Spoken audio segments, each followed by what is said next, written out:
أعوذ بالله من الشيطان الرجيم بسم الله الرحمن الرحيم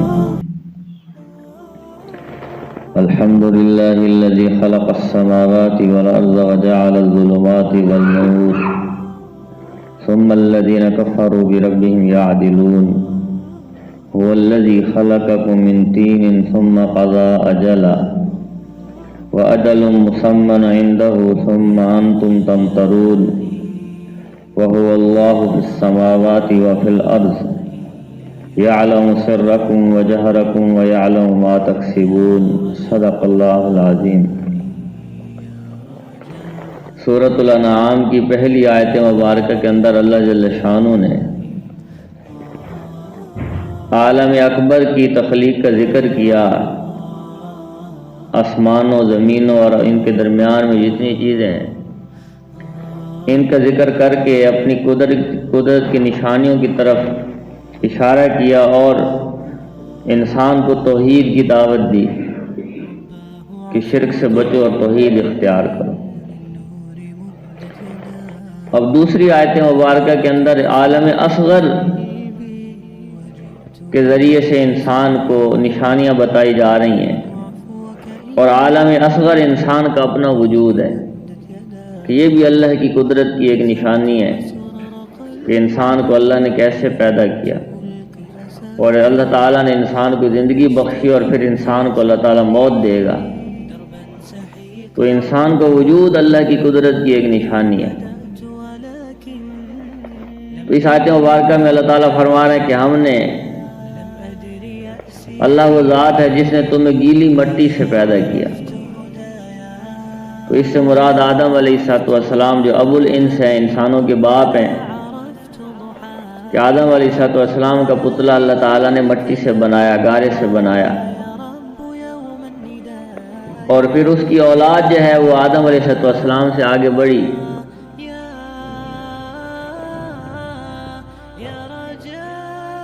تو حدیث کے اندر آتا ہے کہ سب سے پہلے جب اللہ تعالیٰ نے آدم علیہ السلام کا پتلا بنایا تو مٹی جو ہے زمین کے مختلف حصوں سے مٹی لی، اور مختلف قسم کی مٹی کو لیا گیا، تو اس لیے آدم علیہ السلام کی جو اولاد ہے ان کی صفات بھی مختلف ہیں۔ کسی علاقے کے لوگ کالے ہیں، کچھ گورے ہیں، کچھ سخت طبیعت کے ہیں، کچھ نرم طبیعت کے ہیں، تو یہ اس مٹی کی خاصیات ان لوگوں کے اندر پائی جاتی ہیں جس کا اثر ان لوگوں کے اندر ہے۔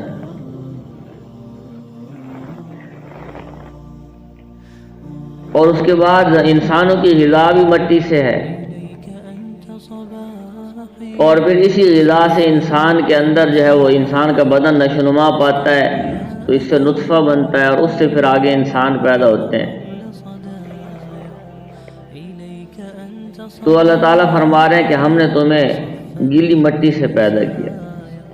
ثم قضا اجلا، تو انسان کی تخلیق کا ذکر کرنے کے بعد دو قسم کی موت کا ذکر ہے، دو قسم کی منزلوں کا انسان کا ذکر ہے۔ ایک منزل چھوٹی منزل ہے جس کو سب اپنی آنکھوں سے دیکھتے ہیں، وہ موت ہے، پتہ اس کا بھی کسی کو نہیں ہے۔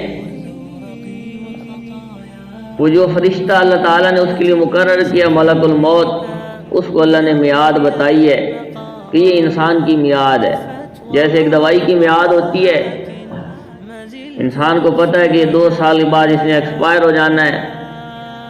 تو اسی طرح انسان کی بھی میعاد اللہ نے مقرر کر دیا، لیکن وہ کسی کو معلوم نہیں ہے۔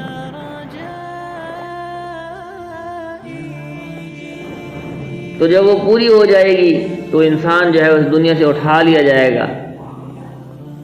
اور ایک اعتبار سے انسان کو وہ میعاد بتائی جاتی ہے بار بار کہ تمہاری میعاد بھی آنے والی ہے، وقت مقررہ آنے والا ہے، کہ انسان اپنے دائیں بائیں، اپنے اڑوس پڑوس کے اندر، اپنے دوستوں میں، رشتہ داروں میں روزانہ اپنی آنکھوں سے اٹھتے ہوئے جنازے دیکھتا ہے، تو یہ جنازے انسان کو گواہی دیتے ہیں، انسان کو دعوت دیتے ہیں کہ یہ جا رہا ہے، تم نے بھی آنا ہے۔ تو اس کو قیامت اصغر کہا جاتا ہے، یہ چھوٹی قیامت ہے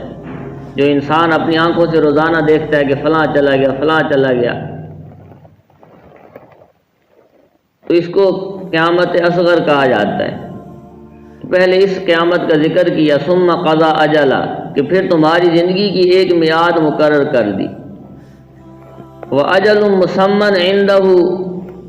اور دوبارہ زندہ ہونے کی ایک متعین میعاد اسی کے پاس ہے۔ یعنی ایک میعاد تو ہر انسان کی انفرادی زندگی کی ہے کہ وہ کب تک جیے گا، اور شروع میں تو اس کا علم کسی کو نہیں تھا، مگر جب کوئی شخص مر جاتا ہے تو ہر ایک کو معلوم ہو جاتا ہے کہ اس کی عمر کتنی تھی،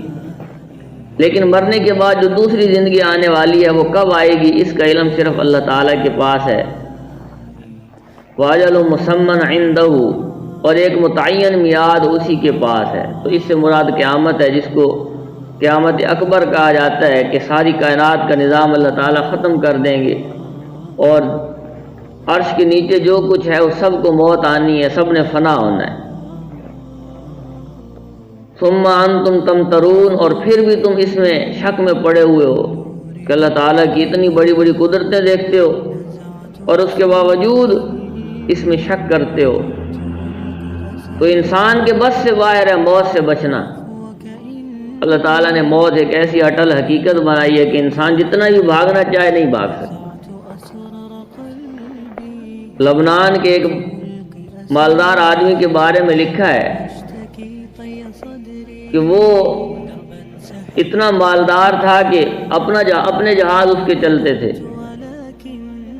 اور اس نے اپنے ہی محل کے اندر جو ہے ایک بہت خوبصورت کمرے کے اندر ایک قبر بنوائی ہوئی تھی، اور کہا ہوا تھا کہ مجھے اس قبر کے اندر دفن کرنا ہے۔ بڑی عالیشان قبر اس نے بنوائی۔ تو وہ اپنے جہاز پہ سفر کر رہا تھا کہ اس کا جہاز جو ہے وہ کریش ہوا سمندر کے درمیان میں، اور سمندر کے اندر اس کا جہاز گرا۔ لاکھوں ڈالر خرچ کرنے کے بعد اس کی لاش نکالی، اس کے جہاز کا پتہ چلایا گیا، لیکن اس کی لاش کا آج تک پتہ نہیں چلا۔ تو اللہ تعالیٰ نے جہاں جس کا وقت مقرر کر دیا ہے، جس مٹی کے اندر اس نے جانا ہے، وہ بھی کسی کو معلوم نہیں ہے کہ کہاں اس نے دفن ہونا ہے۔ کتنے لوگ ہیں پاکستان میں زندگی گزرتی ہے، ساری زندگی یہاں رہتے ہیں، اللہ تعالیٰ ان کو آخری وقت میں جو ہے حج عمرے کی توفیق نصیب فرما دیتے ہیں، سعادت نصیب فرما دیتے ہیں، اور وہ نیک لوگ جا کے جنت البقیع میں دفن ہوتے ہیں، مکہ مکرمہ میں جا کے دفن ہو جاتے ہیں۔ تو مٹی جس میں دفن ہونا ہے وہ بھی کسی کو معلوم نہیں۔ تو تیسری آیت مبارکہ کے اندر ان دونوں پہلی آیتوں کا نچوڑ بتایا جا رہا ہے کہ زمین و آسمان کا خالق ایک اللہ ہے، اور وہ تمہارے تمام اعمال سے باخبر ہے۔ وہ اعمال جو تم ظاہراً کرتے ہو، لوگوں کے سامنے کرتے ہو، وہ بھی اللہ کو معلوم ہے، اور جو تم چھپ کر کرتے ہو وہ بھی اللہ کو معلوم ہے۔ اللہ سے تمہارا کوئی عمل چھپ نہیں سکتا۔ تو اس لیے اپنے اعمال کو درست کرنے کی فکر کرو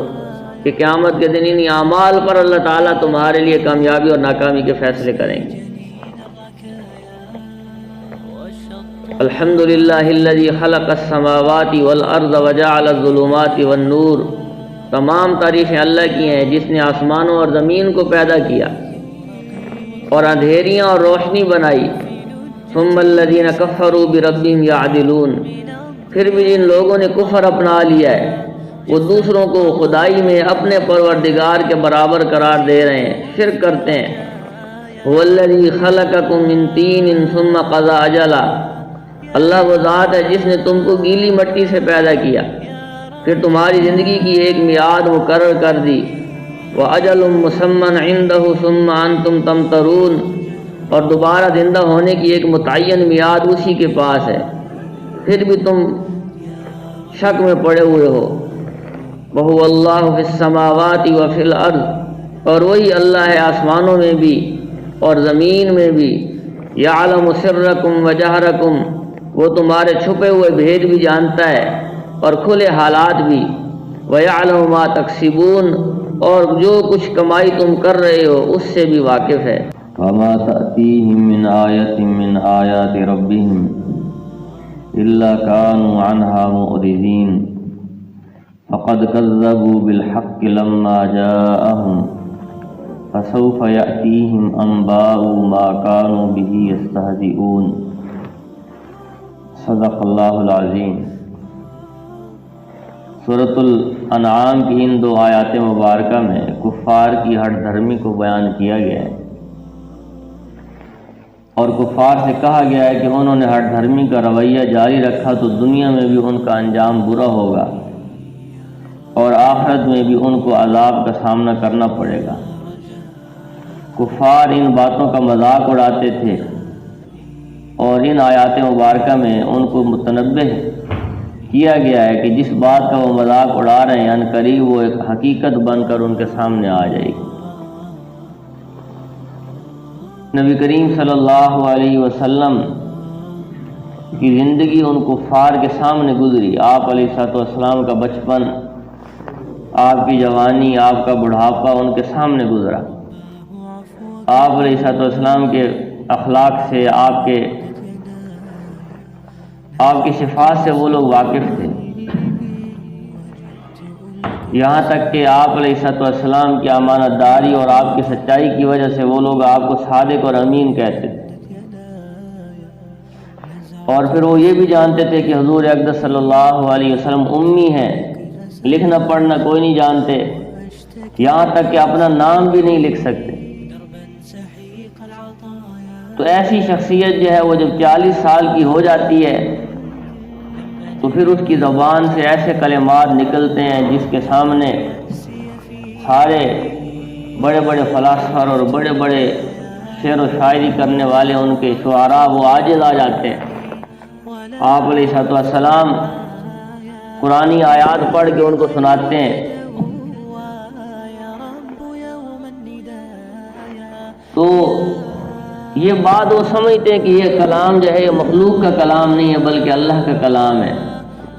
لیکن اس کے باوجود ضد اور ہٹ دھرمی کی وجہ سے وہ ایمان نہیں لاتے ہیں، آپ علیہ السلام کی مخالفت کرتے ہیں، آپ علیہ السلام کو پریشان کرتے ہیں، اور اس کے بعد آپ علیہ السلام کے بے شمار معجزات کو بھی اپنی آنکھوں سے دیکھتے ہیں۔ آپ علیہ السلام کے ہزاروں معجزات اپنی آنکھوں سے دیکھتے ہیں، لیکن اس کے باوجود ایمان نہیں لاتے، اور آپ علیہ السلام جو ان کو خبر دے رہے ہیں قیامت کے دن کی سختیوں کی، آخرت کے عذاب کی، جہنم کے عذاب کی،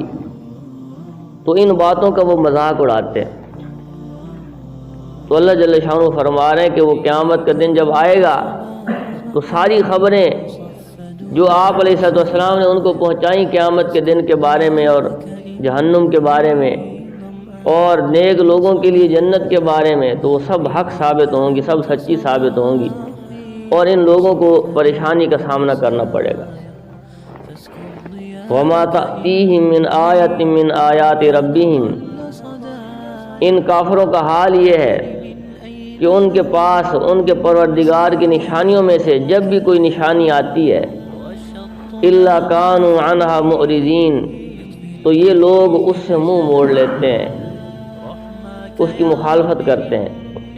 فَقَدْ كَذَّبُوا بِالْحَقِّ لَمَّا جَاءَهُمْ، چنانچہ جب حق ان کے پاس آ گیا تو ان لوگوں نے اسے جھٹلا دیا۔ تو مفسرین نے لکھا کہ اس آیت میں حق سے مراد خود حضور اقدس صلی اللہ علیہ وسلم کی ذات بھی ہو سکتی ہے، اور قرآن کریم بھی اس سے مراد ہو سکتا ہے کہ حضور علیہ السلام کو ان لوگوں نے جھٹلایا اور قرآنی آیات ان کے پاس آئیں، ان قرآنی آیات کو جھٹلا دیا۔ فَسَوْفَ يَأْتِيهِمْ أَنْبَاءُ مَا كَانُوا بِهِ يَسْتَهْزِئُونَ، تو نتیجہ یہ نکلا کہ جس بات کا یہ مذاق اڑا رہے ہیں جلد ہی ان کو اس کی خبریں پہنچ جائیں گی، یعنی جلد ہی یہ بات حقیقت بن کر ان کے سامنے آ جائے گی، چاہے وہ قیامت اصغر کے ذریعے ہو کہ موت آ جائے اور وہ اللہ کی بارگاہ میں حاضر ہو جائے تو بات واضح ہو جائے گی، ان کے سامنے حقیقت کھل جائے گی کہ ہم کس راستے پر چل رہے تھے، یا چاہے قیامت اکبر ہو، قیامت کا دن قائم ہو جائے اور سب کے سب میدان حشر میں اللہ کی بارگاہ میں حاضر ہوں گے اور ساری بات ان کے سامنے کھل کے سامنے آ جائے گی کہ ہمیں کون سا راستہ اختیار کرنا چاہیے تھا اور ہم کس راستے پر چل رہے ہیں۔ اللہ جل شانہ مجھے آپ کو ان آیات مبارکہ کی سمجھ نصیب کرے۔